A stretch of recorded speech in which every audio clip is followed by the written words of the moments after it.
بسم اللہ الرحمن الرحیم۔ السلام علیکم خواتین و حضرات، میں ہوں آپ کا جنید سلیم اور آپ دیکھ رہے ہیں انصاف ڈیجیٹل۔ ناظرین، عمران خان کے خلاف ظلم کا ہر حربہ تقریباً ناکام ہو چکا ہے۔ جیل میں بیٹھے قیدی نمبر 804 کو جھکانے کی کوششیں کرنے والوں کو ہر جگہ پہ منہ کی کھانا پڑ رہی ہے۔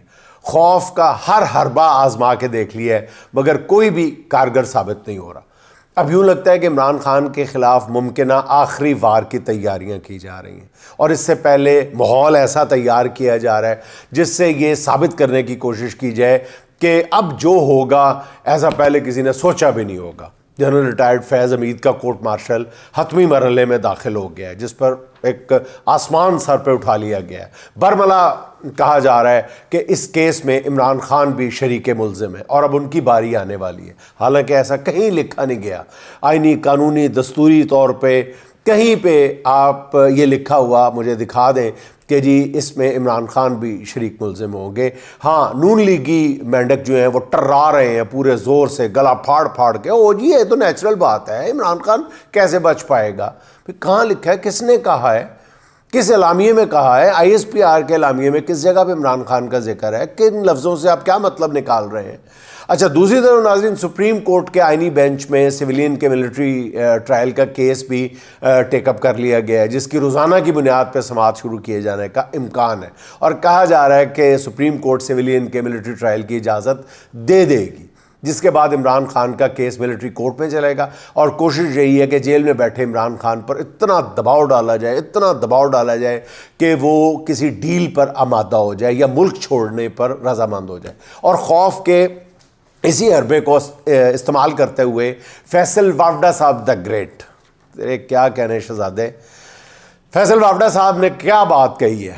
یہ دو باتیں کہی ہیں۔ پہلی بات تو یہ کہی ہے کہ وہ میں دوسری بات کی طرف بعد میں آتا ہوں۔ پہلے انہوں نے اس کیس سے متعلق یہ کہا کہ اب صرف یہ دعا ہو سکتی ہے کہ عمران خان کو سزائے موت نہ ہو، عمر قید کی سزا ہو جائے، یعنی اب اس وطن عزیز میں زندگی اور موت کے فیصلے جو ہیں وہ فیصل وافڈا صاحب کریں گے۔ میں یہاں پہ ایک بات عرض کرتا چلوں کہ عمران خان کے بارے میں ایک بار پھر سارے اندازے غلط لگائے جا رہے ہیں، اور آپ کو ایک خبر بھی دیتا چلوں ناظرین۔ خبر یہ ہے کہ آنے والے ایک ہفتے سے لے کر 10-12 دنوں تک بیرونی دنیا سے ایسی خبریں آپ کو سننے کے ملیں گی کہ یہ ان سارے غباروں سے ہوا نکل جائے گی کہ عمران خان پر فوجی عدالت میں کیس چلایا جا رہا ہے، یہ ہو جائے گا، وہ ہو جائے گا، سزائے موت ہو جائے گی۔ ان سارے غباروں سے 4-5 جو بڑے غبارے جو جھوٹ اور منافقت کی ہوا سے پھیلائے جا رہے ہیں، ان ساروں سے یہ پنکچر ہو جائیں گے، ان سے ہوا نکل جائے گی۔ ہمارے جعلی اور اصلی حکمران اگر 2.5 سال میں یہ نہیں جان سکے کہ دنیاوی طاقتوں کا خوف عمران خان کی کھال میں ہی داخل نہیں ہوتا، تو پھر ان کے لیے میرا خیال صرف دعا ہی کی جا سکتی ہے۔ البتہ یہ بات بالکل واضح ہے کہ جو کچھ بھی ہو رہا ہے سب عمران خان کے خوف سے ہو رہا ہے، جس کی تازہ مثال وہ گفتگو ہے جو رانا ثناء اللہ اور مولانا فضل الرحمان کے درمیان ہوئی ہے۔ مولانا کے قریبی ذرائع کا کہنا ہے کہ مولانا فضل الرحمان نے رانا ثناء اللہ کو کہا کہ عمران خان کو رہا کریں اور نئے الیکشن کا سوچیں۔ اس پہ رانا ثناء اللہ نے فوراً جواب دیا کہ الیکشن ہوا تو عمران خان کو 2/3 اکثریت مل جائے گی، آپ بتائیں کہ ایسا کر کے عمران خان کے ہاتھ میں تلوار دے دیں کہ وہ ہمیں ذبح کر دیں۔ اس سے پتہ چلتا ہے کہ پالیسی سازوں کے اندر، نون لیگ کی حکومت، پیپلز پارٹی کے اندر خوف کے سائے، عمران فوبیا کے سائے جو ہیں وہ کس قدر گہرے ہو چکے ہیں، اور اسی ڈر اور خوف میں ایسے اقدامات کیے جا رہے ہیں جس سے ملک کا بھٹا بیٹھتا جا رہا ہے، مایوسی بڑھ رہی ہے، جس سے امید مر رہی ہے، خوف سے تھر تھر کانپتی حکومت جو ہے وہ خوف بانٹ کر اپنا خوف چھپانے کی ناکام کوشش کر رہی ہے۔ اور تبرک کے طور پہ قیدی نمبر 804 کا کل دیا گیا بیان سن لیں۔ وہ کیا کہہ رہا ہے؟ وہ کہتا ہے میں مر سکتا ہوں لیکن وقت کے یزید کے آگے نہیں جھک سکتا۔ ناظرین، زرداری اور نواز شریف ایسا بیان تو مذاق میں بھی نہیں دے سکتے تھے، مذاق میں بھی نہیں دے سکتے ہیں، مذاق میں بھی نہیں دے سکیں گے۔ جنرل فیض حمید کے کورٹ مارشل کی خبر سے تحریک انصاف کے کارکنوں کا رد عمل جو سامنے آیا ہے وہ ویسا نہیں تھا جیسا نون لیگ کی حکومت کو امید تھی۔ کہ جی بڑی غیر ذمہ داری بیان بازی ہوگی, ہم اس پہ کاؤنٹر کریں گے اور ایک مرتبہ پھر اسٹیبلشمنٹ کو اور عمران خان کو آمنے سامنے کھڑا کر دیں گے. خیال تھا کہ اس خبر سے پی ٹی آئی میں تشویش کی لہر دوڑ جائے گی, اور ہوا کیا, اس کے بالکل برعکس. مطلب جن زیادہ تر لوگوں کو میں جانتا ہوں انہوں نے اس خبر پر گھبراہٹ کا شکار ہونے کی بجائے اس پر اطمینان کا اظہار کیا ہے, اور زیادہ تر نے تو یہ کہا کہ چلو ابتدا تو ہوئی نا. انہوں نے اپریشیٹ کیا ہے, ایک ریٹائرڈ جنرل کے خلاف کارروائی کرنے کی ابتدا ہو گئی ہے, اور ان کے خلاف الزامات سچے ہیں یا جھوٹے ہیں ہم تو نہیں جانتے کیونکہ ان کی کوئی تفصیل سامنے نہیں آئی. البتہ یہ سوال جو ہے بڑے زور و شور سے اٹھایا جا رہا ہے کہ جنرل فیض کے خلاف کارروائی کا آغاز ہوا تو پھر جنرل باجوہ کے خلاف کارروائی کب ہوگی. اور حامد میر صاحب جیسا دبنگ صحافی جو ہے وہ بھی ان کا سارا زور ہی اس بات پہ ہے کہ general Faiz why not general Bajwa. تو حالانکہ جنرل باجوہ صاحب کا تو اپنا بیان موجود ہے نا کہ وہ فوج پہلے سیاست میں حصہ لیتی رہی ہے, مگر اب انہوں نے فیصلہ کیا ہے کہ فوج آئندہ سیاست میں حصہ نہیں لے گی. ان کے بارے میں خواجہ آصف صاحب کہہ چکے ہیں, یعنی باجوہ کے بارے میں, کہ خواجہ آصف صاحب نے کہا تھا کہ میاں نواز شریف کو ملک سے باہر عمران خان نے نہیں, جنرل قمر جاوید باجوہ نے بھجوایا. پھر جنرل باجوہ نے ہی نواز شریف کو ملک سے باہر جانے کے لیے عدالتوں سے اجازت دلوائی. مولانا فضل الرحمان آپ کو یاد ہوگا وہ کہہ چکے ہیں کہ جنرل باجوہ نے انہیں عمران خان کے خلاف تحریک عدم اعتماد لانے کو کہا تھا. پھر پی ٹی آئی کے کارکنوں کی اب عمومی رائے یہی ہے کہ فوج کے اندر اگر احتساب کی روایت شروع ہوئی ہے تو اسے فیض حمید تک نہیں رکنا چاہیے. اور میرا خیال ہے کہ تحریک انصاف کے اس رد عمل نے نون لیگ کو کافی مایوس کیا ہے. اچھا ناظرین, 26 نومبر کو ڈی چوک میں بہایا گیا جو خون تھا وہ جو جن کارکنوں کا تھا ان کے جذبے اتنے سچے تھے کہ ناحق بہائے گئے خون کو چھپانے کی جتنی بھی کوششیں کی جا رہی ہیں یہ خون اسی شدت سے بولنے لگا. ایک طرف یہ کوشش ہے کہ قاتلوں کا پتہ نہ چلے, اور دوسری طرف ایسی ایسی شہادتیں سامنے آ رہی ہیں کہ جو قاتلوں کے ہر ٹھکانے کا پتہ دے رہی ہیں.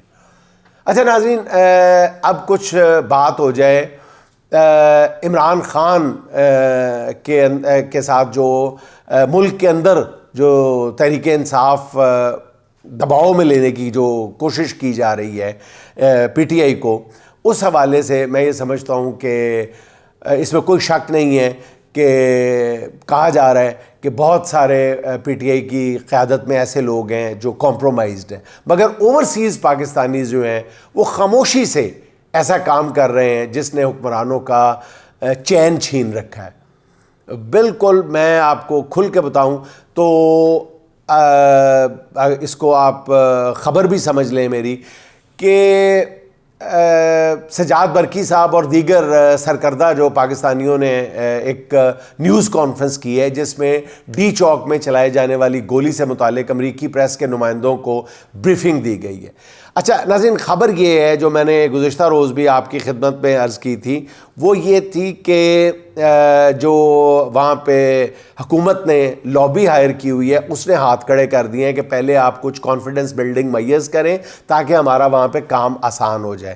تو جو میں نے کہا ہے کہ ایک ہفتے یا 10-12 دن تک آپ کو بڑی خوفناک خبریں حکومت کو ملیں گی, حکومت کے اینگل سے بڑی خوفناک ہوں گی بیرونی دنیا سے, وہ صرف امریکہ سے نہیں آئیں گی, وہ برطانیہ سے بھی آئیں گی, اور دونوں جگہ سے یہ فیصلہ کرنا مشکل ہو جائے گا کہ زیادہ خطرناک خبر کہاں سے آ رہی ہے. اب جو سجاد برقی صاحب والی نیوز کانفرنس ہے اس میں ڈی چوک میں چلائی جانے والی گولی سے متعلق امریکی پریس کے نمائندوں کو بریفنگ دی گئی ہے. اچھا, 13 دسمبر کو دی ہیگ میں انٹرنیشنل کرمنل کورٹ کے سامنے اوورسیز پاکستانیز مظاہرہ کر رہے ہیں. 15 دسمبر کو پشاور میں اجتماع ہوگا. اوپر سے ناظرین معروف امریکی جریدے ڈراپ سائٹ نے سانے ڈی چوک پہ دل دہلا دینے والی ایک رپورٹ پیش کی ہے. غالباً ایک مرتضیٰ حسین کی اور ایک اور ہیں, ان کی اس سٹوری نے تہلکہ مچا دیا ہے. یہ وہ صحافی ہیں جنہوں نے اس سے پہلے سائفر پہ سٹوری کی تھی اور سائفر کا اصل متن تک چھاپ دیا تھا اگر آپ کو یاد ہو, جو کہ بعد ازاں آپ نے دیکھا کہ حرف بحرف درست ثابت ہوا. اب ڈراپ سائٹ کی اس تازہ سٹوری پہ وزیر اطلاعات عطاء تارڑ صاحب کا مجہول سا رد عمل سامنے آیا, جن کا کہنا ہے وہی رٹی رٹائی بات, ان کا کہنا ہے کہ ڈراپ سائٹ کی یہ سٹوری بے بنیاد اور جھوٹ کا پلندہ ہے. بھئی آگے بات بھی تو کریں نا, تفصیل بھی تو بتائیں نا کہ کیسے جھوٹ کا پلندہ ہے. تارڑ صاحب اگر دعوے میں سچے ہیں تو پھر تو ان کے لیے بہترین موقع ہے کہ وہ ان دونوں صحافیوں کے خلاف کیس کریں, ہتک عزت کا کیس کریں, انہیں غلط ثابت کریں, کیونکہ یہ سٹوری پاکستان میں نہیں چھپی, یہ امریکہ میں چھپی ہے, اور غلط خبر پہ تو امریکہ میں انتہائی سخت قوانین ہیں. اگر عطا تارڑ صاحب درست ہوئے تو انہیں ہتک عزت پر بہت بڑی رقم زر تلافی کے طور پہ حاصل ہو سکتی ہے, اور اگر حکومت نے ڈراپ سائٹ کی سٹوری پہ کمزوری دکھائی تو پھر لامحالہ دنیا جو ہے وہ ان کی اس بات کو تسلیم کرنے پہ, سچ جاننے پہ مجبور ہو جائے گی. ناظرین, حکمرانوں کو یقین ہو گیا ہے کہ دھونس اور دھاندلی کے بغیر وہ کوئی مقصد حاصل کر ہی نہیں پائیں گے. حکمران پہلے ہی آوازیں دبا رہے تھے کہ اب نظریات کو قید کرنے کی کوششیں ہو رہی ہیں. حکمرانوں کا اب تازہ ہدف جو ہے وہ سرائیکی وسیب کے نوجوان شاعر افکار علوی بنے ہوئے ہیں. پچھلے 3-4 دن سے سوشل میڈیا پہ وہ وائرل ہیں. ان کی شاعری جو ہے وہ نوجوانوں میں بہت مقبول ہے, اور ان کے بعض شعر جو ہیں وہ تو ضرب المثل بن چکے ہیں. افکار علوی کی طرف سے ایک حلف نامہ سامنے آیا ہے جس میں ان کا کہنا ہے کہ وہ اب ایسی شاعری نہیں کریں گے جس سے کسی کی تضحیق ہوتی ہو, اور ایسی شاعری کروں گا جس سے ملک میں امن ہو. تو افکار علوی نے انتشاری شاعری سے توبہ کرنے اور اپنی ویڈیوز ڈیلیٹ کرنے کا حلف نامہ بھی جمع کروایا. اب سوچنے کی بات یہ ہے, بہت ٹھنڈے دل کے ساتھ, بہت کول مائنڈڈ ہو کے, ٹھنڈے دل و دماغ کے ساتھ, کہ کیا اس حلف نامے سے افکار علوی جیسی آوازیں دب جائیں گی؟ حقیقت یہ ہے کہ جیسے ہی افکار علوی کے حلف نامے کا عکس سوشل میڈیا پہ آیا ہے, اس کے بعد سے افکار علوی کے خلاف کسی نے ایک لفظ نہیں کہا. حالانکہ تھا تو وہ معافی نامہ ہی نا, ایک لفظ نہیں کہا. البتہ اس کے شعروں سے کچھ لوگوں کو جن کو چڑ تھی پہلے, وہ بھی اب افکار علوی کے شعر جو ہیں وہ دھڑا دھڑ شیئر کر رہے ہیں, اور سوشل میڈیا پہ افکار علوی کے افکار جو ہیں وہ چھائے ہوئے ہیں. اس سے پہلے مزاح نگار انور مقصود کے چند جملوں کو بنیاد بنا کے آسمان سر پہ اٹھا لیا گیا. ہو سکتا ہے کہ ان کے بعض جملے جو ہیں وہ حدود سے تجاوز کرتے ہوئے نظر آ رہے ہوں, لیکن ان کو اتنا مجبور کیا گیا کہ انہیں برسر عام معافی مانگنا پڑی.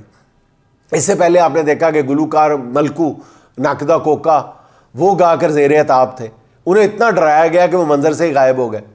اب بھلا کوئی ان حکمرانوں کو یہ سمجھائے کہ اگر افکار علوی شعر نہیں کہے گا, انور مقصود مزاح نہیں لکھے گا, ملکو گانا نہیں گائے گا, تو کیا قوم کی سوچ بدل جائے گی؟ گھروں میں گھس کر کیے گئے مظالم بھول جائے گی قوم؟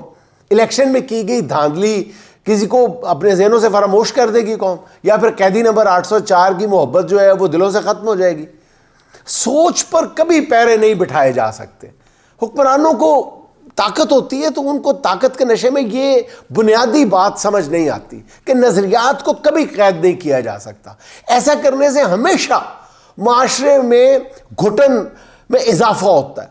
شاعر اور ادیب جو ہوتے ہیں اور صحافی جو, وہ معاشرے کی عام طور پہ وہ عمومی سوچ کا عکس سامنے لے کے آتے ہیں. 2-4 ادیبوں کو چپ کرا دینے سے کام نہیں چلتا. گلی گلی کریا جو کہا جا رہا ہے اسے سننے کی کوشش کی جائے. اور حکمرانوں کو یہ بھی دیکھنا چاہیے, نون لیگ کے جو اصل میں یہ عادی ہے 80 اور 90 کی دہائی کے, یہ 80 اور 90 کی دہائی نہیں ہے جب 2-4 سدائے ہوئے کالم نگاروں کے ذریعے بیانیہ بنا لیا جاتا تھا. حکمرانوں کے آزمائے ہوئے یہ جگادری اب بھی موجود ہیں, مگر نئی نسل نے سوشل میڈیا پہ ان کی جئی تئی پھیر کے رکھ دی ہے, اور ان میں زیادہ تر زبانیں نکال کر ہانپتے ہوئے نظر آ رہے ہیں. بیانیہ کیا مطلب, یہ ایک فرمائشی دانشور اپنی عزت ہی بچا لے تو بڑی بات ہے. اچھا ناظرین, جس کا میں نے پہلے ذکر کیا ہے, جو موت اور زندگی کے فیصلے جاری کر رہے ہیں, فیصل وافڈہ صاحب, انہوں نے کتنا غلیظ مطالبہ کیا ہے. ان کا کہنا یہ ہے, میں اس پہ بات کیے بغیر رہ نہیں سکتا. انہوں نے فرمایا ہے کہ عمران خان کو اپنی جان بچانی ہے تو انہیں بشرا بی بی کو طلاق دینا ہوگی. مجھے ابھی تک یقین نہیں آ رہا کہ ایک ذی شعور انسان اس طرح کی بات اس کھلے عام انداز میں کر سکتا ہے. یہ بیان اس گھٹیا سوچ کی عکاسی کرتا ہے جس کے تحت عدت کیس بنایا گیا تھا.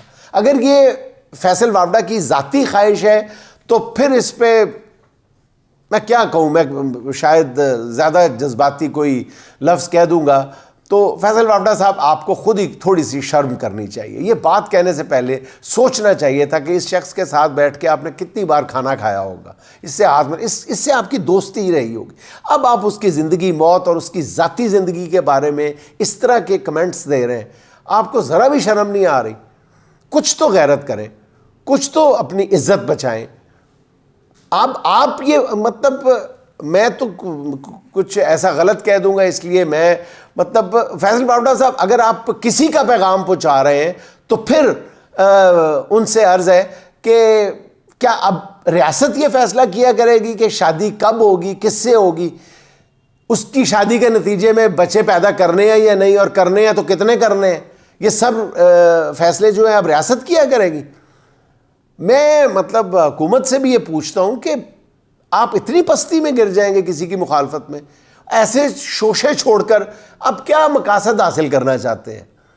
حضور آپ جو مرضی کر لیں, ڈی چوک میں چلائی گئی گولی سے توجہ ہٹنے والی نہیں ہے, کیونکہ مجھے لگتا ہے ذاتی طور پہ کہ اس خون کا سو موٹو جو ہے وہ اللہ رب العزت کی عدالت نے ضرور لے لیا ہوگا. ناظرین, اس کے ساتھ ہی وسیم بریلوی کے لفظوں میں آج کی آخری بات, اپنے چہرے سے جو ظاہر ہے چھپائیں کیسے, اپنے چہرے سے جو ظاہر ہے چھپائیں کیسے, تیری مرضی کے مطابق نظر آئیں کیسے, تیری مرضی کے مطابق نظر آئیں کیسے. لاکھ تلواریں بڑی آتی ہوں گی گردن کی طرف, لاکھ تلواریں بڑی آتی ہوں گی گردن کی طرف, سر جھکانا نہیں آتا تو جھکائیں کیسے, سر جھکانا نہیں آتا تو جھکائیں کیسے. کہہ کہا آنکھ کا برتاؤ بدل دیتا ہے, کہہ کہا آنکھ کا برتاؤ بدل دیتا ہے. ہنسنے والے تجھے آنسو نظر آئیں کیسے, ہنسنے والے تجھے آنسو نظر آئیں کیسے. پھول سے رنگ جدا ہونا کوئی کھیل نہیں, پھول سے رنگ جدا ہونا کوئی کھیل نہیں. اپنی مٹی کو کہیں چھوڑ کے جائیں کیسے, اپنی مٹی کو کہیں چھوڑ کے جائیں کیسے. ناظرین خوش رہیں, خوش رکھیں. آپ سے ملاقات ہوگی انشاءاللہ اگلے ولاگ میں. اللہ حافظ.